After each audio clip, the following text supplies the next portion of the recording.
Bilganimizcha 2013-yilda Tatariston Respublikasi Prezidenti Rustam Nurg'aliyev Minixanov ko'rsatmasi hamyordami bilan tatar tilini o'rgatuvchilar uchun xalqaro maqsaddan ona tili proyekti amalga kiritildi. O'yinda amalda mumkindir to'g'ri ko'lamda haligi proyekt Education First kompaniyasi bilan birlikda turmushga oshirilgan. Hem kelişige 2012 yılının Ağustos'ta qo'yilgan edi. Ana tili onlayn maktabında Tatarstan'da hem Tatarstan'dan şiddetli yaşayışı her kim Tatar tilini öğrene ala. Haligi proyekt tilini tep aralash işarası olarak praktik kullanımını formalaştırıp yönlendirilgan. Şolay haligi proyekt salonunda Tatar medeniyeti, tarixi hakkında ma'lumot beruvda qaralgan. To'g'ri o'qutuv kursi biz oldin aytgancha 9 darajadan turadi. Har daraja o'z ishini 8 bo'lakdan oladi. Tematik bo'laklar kommunikativ kompetensiya formalashtirilgan, beriladigan 4 darsdan iborat.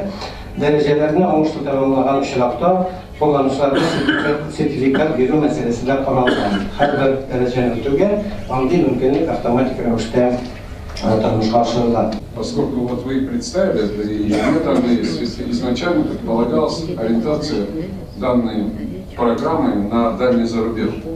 Но если сегодня посмотреть по количеству обучающихся, то там не такое большое число. А деньги вложены огромные. Поэтому вопрос, думали ли вы над тем, чтобы синтегрировать с русским языком, либо предполагается продвижение вот в тех же рамках, тех же пределах, которые есть. Şekiller için gerek. Şimdi da Kıtay'dan mı, başka ülkelerden bizim hazır Avustralya'dan da görüşler bu fakirlerge Allah'a da gerek. Nasıl Rus dilimler bir beyler aktual şekiller için Kürt ilişki Asitrekler için bu mesele aktual bilmiyor. Onlar için iyi muhtemelen takat bilmiyor. Onun için bu meselede bizde iki yaklıda kurap, tepkisi 9600 kişi Rasket Veklerine diken, bizge birinci yarıda Anadolu Tatar dilini yetişti, proyekti olarak geçti.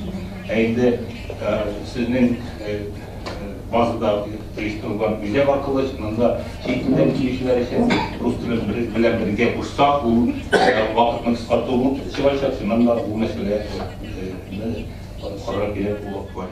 Hadi bırak kullanmışlar hani işi kavga ettiler iken ben şu haftada tanımadık. Hayırlı gün. Min Людмила Hanım, Rus dili hem edebiyatı okutuşusu bulup yaşayayım. Profesyonel işçiligim 22 yıl. Min Zala şehrinde tutum, şunda üstüm, şunda işledim. Hazır Kazan şehrinde 39. mektepte okutam. Ana dili online mektebinde 10 ay Tatar dili öğrenem.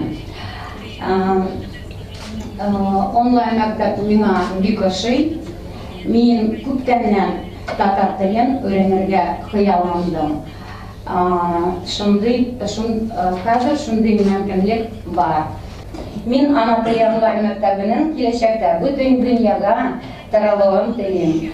Bıyık, motor, yagımlı Tatar dili bütün kişilerine sendirsin.